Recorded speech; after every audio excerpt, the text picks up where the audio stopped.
शक्ति न्यूज में आप सबों का स्वागत है और मैं आपके साथ अताउर रहमान। इस वक्त हम सिंघिया में हैं और हमारे साथ बैठे हुए हैं माले के जो राज्य कमेटी के सदस्य मुख्तार आलम जी।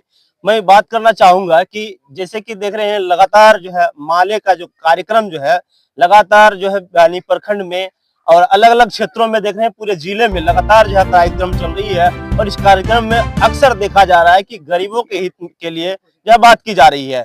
क्या कुछ आज का जो सभा है इस सभा में क्या कुछ हो रही है हम बातचीत करने का प्रयास करेंगे, तो बने रहिए। सर, आज जो सभा कर रहे हैं देखिए सिंघिया में और लगातार हमने देखा और लगातार आपका जो सभा हमने कवरेज की वहाँ पे ये बात की जा रही है कि गरीबों के हित के लिए अक्सर यह बात की जा रही है, लेकिन ये बात यानी कि इसके लिए कोई सफल जो है उद्भेदन हो पाया या नहीं हो पाया या लगातार प्रयास ही कर रहे हैं? देखिए, गरीबों की लड़ाई तो कम्युनिस्ट पार्टी जन्म काल से ही कम्युनिस्ट पार्टी गरीबों की लड़ाई लड़ती रही है।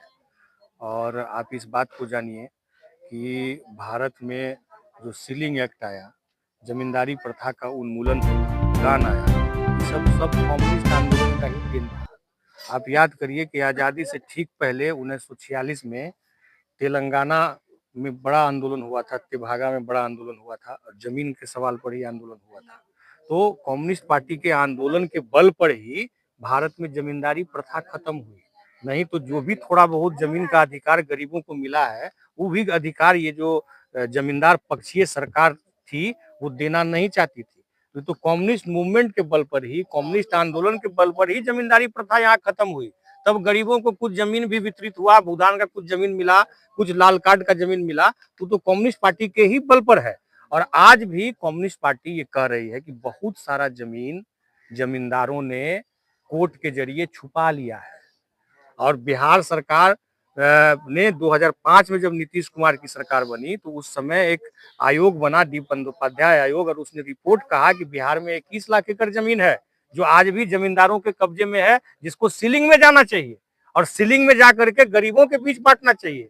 यहाँ पूर्णिया में 4 लाख एकड़ जमीन है। हम लोग जो लड़ाई लड़ रहे हैं तो कोई हवा में लड़ाई नहीं लड़ रहे हैं। सरकार की खुद अपनी रिपोर्ट है कि पूर्णिया में 4 लाख एकड़ जमीन है जो सीलिंग में जाना चाहिए और गरीबों के बीच बांटा जाना चाहिए। तो क्यों नहीं बांट रहे हैं? यही आप जहां हम लोग अभी बैठे हुए हैं, 50-50 साल से लोग जो है सो खेती कर रहे हैं, जमीन जोत रहे हैं, आबाद कर रहे हैं, उनको आप कागज बना के क्यों नहीं दे रहे हैं? अच्छा, कुछ दिनों पहले खबर चल रही थी, हमने वो खबर प्रसारण किया था कि जो जमीन जुताई हो रही थी वो जबरन जमीन जुताई हो रही थी, चाहे जिस पक्ष से हो। इसका क्या सच्चाई है? देखिए, जबरन कुछ नहीं होता है, इस बात को जान लीजिए। कुछ लोग ब्लॉक से मिल करके, कोर्ट का सहारा लेकर के, पदाधिकारियों को मिला करके कागज बना लेते हैं, ठीक है। और कागज अब वो बना लिए तो कागज बना लिए और गरीब जिसका वो जमीन है, वो अगर जमीन को जोतने के लिए जा रहा है तो जो पूरा प्रशासनिक तंत्र है, चाहे कलेक्टर हो, चाहे एसडीओ हो, चाहे बीडीओ हो, सीओ हो, पुलिस हो, वो कहने चला जाता है कि वो अवैध जोत रहा है। भाई अवैध क्या जोत रहा है? उस जमीन पर वो उस जमीन को कोड़ा, उस जमीन को साफ वही गरीब लोग किया। तो वहां की भी जो लड़ाई है, उस लड़ाई को आप समझिए कि लंबे समय से उन लोगों के दखल में, और वही लोग उस जमीन को करते थे। तो वो लोग गए वहां जाकर के घर बनाए, उन लोगों का और अभी लंबे समय से चल रहा था। और एसडीओ के कहने पे उन लोगों ने खाली किया है। हम लोग फिर से वहां मीटिंग करेंगे और मीटिंग करके गरीबों का जो भी अधिकार है वो अधिकार गरीब लड़ करके हासिल करेगा। ये बात यहाँ कहने के लिए हम लोग आ रहे हैं। क्या ये संभव है? संभव है नहीं तो लड़ाई तो हम लोग लड़ ही रहे हैं ना, हर जगह हम लोग लड़ाई लड़ रहे हैं।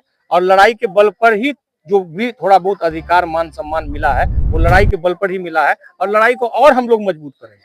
और बराबरी का लड़ाई लड़ना है। अभी बराबरी वाला समाज है। अभी जान लीजिए कि एकदम दो तरह का भारत है। एक गरीब के लिए अलग भारत है और अमीर के लिए अलग भारत है। तो एक तरह का भारत बने, सबको बराबरी का अधिकार मिले, इसके लिए भाकपा माले काम करती है। और हम लोग जब लड़ रहे हैं तो हम लोग देख रहे हैं कि लगातार गरीबों की एकता बढ़ रही है, गरीबों की मजबूती भी बढ़ रही है, गरीबों का मान सम्मान भी बढ़ रहा है। और आगे आने वाले समय में ये लड़ाई और मजबूत होगी। अच्छा, अंत में एक क्वेश्चन है कि जो मंत्री परिषद से जो है ना महिलाओं के लिए, महिला से संवाद करेंगे जो है, तो इसके लिए जो है यानी कि 225 करोड़ का जो राशि जो है पास किया गया है, इस पर आपका क्या विचार है? देखिए, अब सोचिए कि महिला संवाद कार्यक्रम जो है सो उनका अपना पॉलिटिकल कार्यक्रम है, ठीक है। और राज्य का पैसा, राज्य कोष का पैसा 225 करोड़ रुपया ये घूमने में खर्च करेंगे, लेकिन जो महिला आंगनबाड़ी सेविका है, सहायिका है, जो जीविका दीदी है, इनका इस सैलरी नहीं बढ़ाएंगे, इनका पैसा ही नहीं बढ़ाएंगे। तो हम कह रहे हैं कि महिला संवाद यात्रा आप कर रहे हैं, ठीक है आप करिए, लेकिन महिला अगर कहीं काम कर रही है, चाहे जीविका दीदी है, चाहे आंगनबाड़ी सेविका है, सहायिका है, तो उनके सैलरी को भी ना आपको बढ़ाना होगा। वो लोग आंदोलन कर रही है, महिलाएं पटना के सड़कों पर आंदोलन कर रही हैं, उन पर लाठीचार्ज हो रहा है, और ये जो बेशर्म भाजपा नीतीश की सरकार है, उनके सैलरी को नहीं बढ़ा रहे हैं। हम ये कह रहे हैं कि ये जो नौटंकी चल रही है बिहार में, ये बंद होना चाहिए। अगर महिलाओं का आप सम्मान कर रहे हैं तो आपको महिला जहां जहां काम कर रही है उनका सैलरी भी आपको बढ़ाना होगा। तो महिलाओं के सम्मान के लिए तो संवाद करने के लिए चले, यही तो कह रहे हैं कि नौटंकी कर रहे हैं। हम कह रहे हैं कि आप संवाद करिए, उससे कहीं कोई दिक्कत नहीं है, लेकिन आप महिला अगर काम कर रही है, हॉस्पिटल में काम कर रही है, आंगनबाड़ी में काम कर रही है, या और कोई काम कर रही है, तो उसका तो सैलरी आपको बढ़ाना ना होगा। और वो आंदोलन कर रही है, और ये सरकार जो है सो सुन नहीं रही है। तो हम लोग ये कह रहे हैं कि महिला जहां भी काम कर रही है उसको उसकी सैलरी बढ़ाई जाए। साथ ही साथ हम लोग ये कह रहे हैं कि जो माइक्रो फाइनेंस कंपनी सब है, महिलाओं को जो लोन देता है, हम लोग की ये मांग है कि अगर महिलाओं का आप सम्मान करते हैं तो सबका लोन आप माफ करिए। कोरोना के पीरियड में जितना लोन लिया गया था उस सबको आप माफ करिए, क्योंकि उसके वजह से बहुत परेशानी हो रही है। कई महिलाएं इसकी वजह से आत्महत्या तक कर ली हैं। तो हम लोग कह रहे हैं कि अगर आप सचमुच सम्मान कर रहे हैं, महिलाओं को आप सक्षम बनाना चाहते हैं, महिलाओं को आप इम्पावर्ड बनाना चाहते हैं, तो ये जरूरी है कि महिलाओं का मान सम्मान तभी होगा जब महिला जहां भी काम कर रही है उनको ठीक से आप तनख्वाह दीजिए। साथ ही साथ ही जो माइक्रो फाइनेंस कंपनी है जो लोन दी है और उसके बाद बहुत परेशान महिलाओं को कर रही है, तो उसको आप माफ करिए, ये असल बात है।